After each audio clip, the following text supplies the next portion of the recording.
शिक्षापत्र श्री हरिराय जी महाप्रभुजीए 41 प्रकट करेल છે, જે આપના લઘુ ભ્રાતા શ્રી ગોપેશ્વરજી પ્રભુને સંબોધીને, જેમાં ગઈકાલે 34મું શિક્ષાપત્ર હતું, તેમાં 11મા શ્લોક સુધી આવ્યા હતા.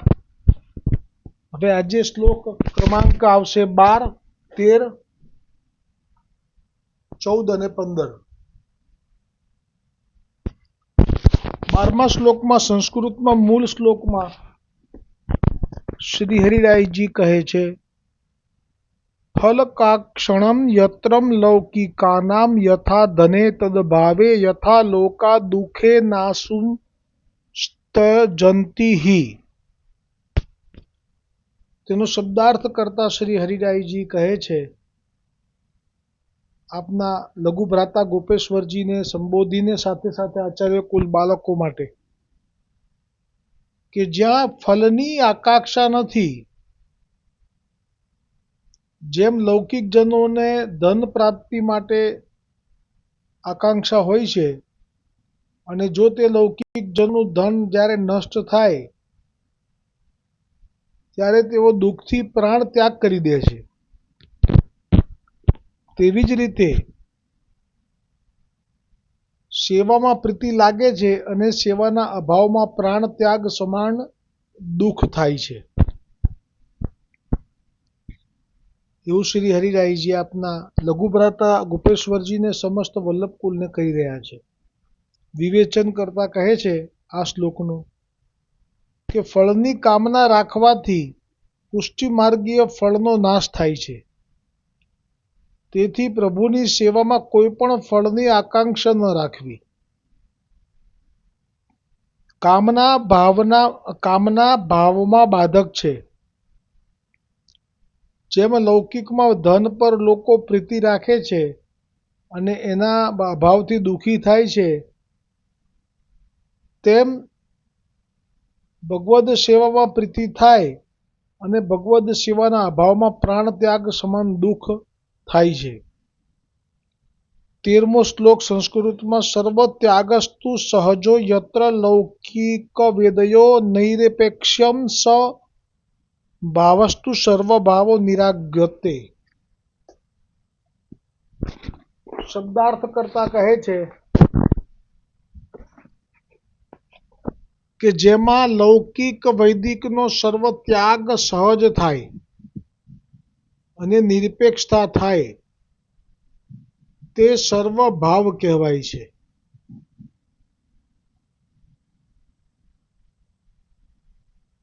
એટલે કે લૌકિક વૈદિકનો સર્વ ત્યાગ અને નિરપેક્ષતા, કોઈ અપેક્ષા નહીં, તેને સર્વભાવ કીધો છે. કેમ કે આ વારંવાર આવે છે ને શબ્દો, સર્વભાવ, સર્વાત્મ ભાવ, એના વિશે ખુલાસો કર્યો. વિવેચન કરતા શ્રી હરિરાય ગોપેશ્વરજી કહે છે કે શ્રી ભગવાનમાં સહજ પ્રીતિ દ્વારા સર્વ ત્યાગ પણ સહજ થાય એટલે આપોઆપ કુદરતી રીતે લૌકિક વૈદિકનો ત્યાગ થાય છે. એટલે કે જ્યારે ઠાકોરજીની સેવા કરવામાં આવે પછી ઠાકોરજીમાં પ્રીતિ થવી, એ પહેલું પગથિયું છે અને છેલ્લું પણ છે. કેમ કે જો ઠાકોરજીમાં પ્રીતિ થઈ જાય છે તો પછી સર્વ ત્યાગ સહજ રીતે થઈ જાય છે આપોઆપ.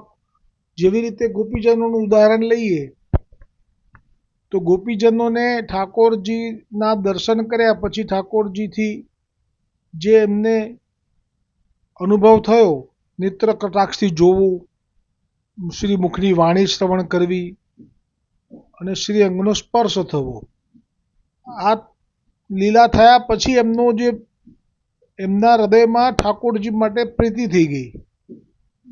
અને આ પ્રીતિ થયા પછી હવે એમને પોતાના કુટુંબીઓને છોડીને જવાનું આવ્યું, વેણુનાથ થયો મહારાજ પહેલા, તો એમને આ ત્યાગ સહજ રીતે થઈ શક્યો એમ કે છે.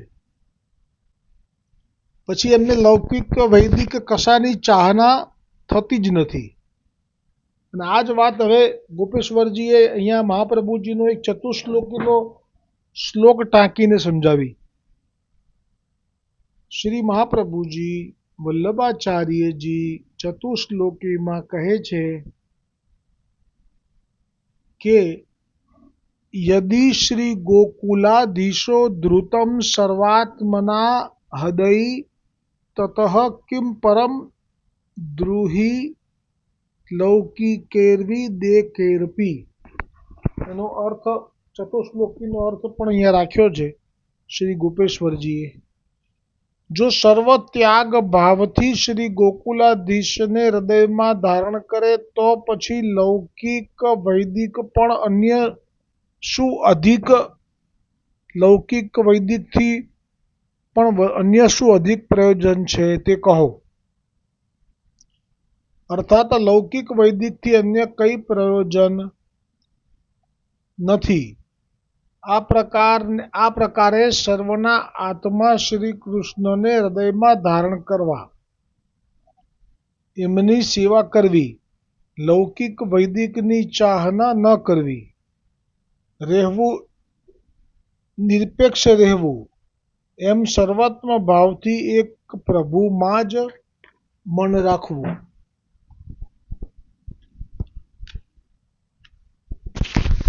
હવે શ્લોક આવે છે 14 અને 15. એનો મૂળ શ્લોક બંને સાથે લઉં છું. તથાત્ર દૈન્યમેવેકમ માર્ગે ન શ્રવણાદિકમ દૈન્યેનૈવ ચ સંતુષ્ટઃ પ્રાદુર્ભૂત ફલમ દદો. આ 14મો શ્લોક હતો. હવે 15મો. તદેવાત્ર હિ સંસેવ્યમ યેન દૈન્યમ પ્રસિદ્ધયતિ યદદૈન્યનાશકમ તદિદ વિરોધી સકલમ મતમ. શબ્દાર્થ કરતા કહે છે શ્રી ગોપેશ્વરજી કે આ માર્ગમાં દૈન્ય એક મુખ્ય છે, શ્રવણ મુખ્ય નથી. ગોપીજનોના દીનતાથી જ પ્રભુ સંતુષ્ટ થયા અને પ્રગટ થઈને ફળદાન કર્યું.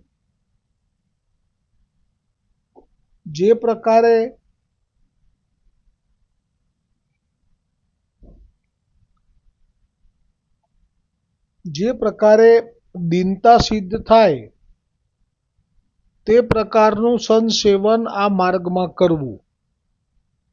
જે દૈન્યનો નાશ કરનારું છે તે સર્વ વિરોધી છે એમ સમજવું. હવે આ બંને શ્લોકોનું વિવેચન. આ પુષ્ટિ માર્ગમાં એક દૈન્ય જ સાધન છે. તેથી અભિમાન નિવૃત્ત થાય છે, દોષ નિવૃત્ત થાય છે, તથા શ્રી ઠાકોરજી પ્રગટ થઈ દર્શન આપે છે.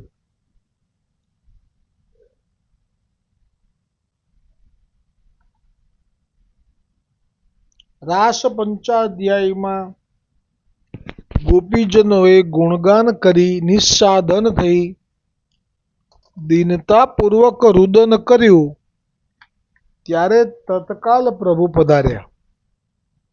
તેથી જ્યાં સુધી શ્રવણાદિક સાધનના બળનો વિચાર મનમાં થાય છે ત્યાં સુધી દૈન્ય ઉદ્ભવતું નથી.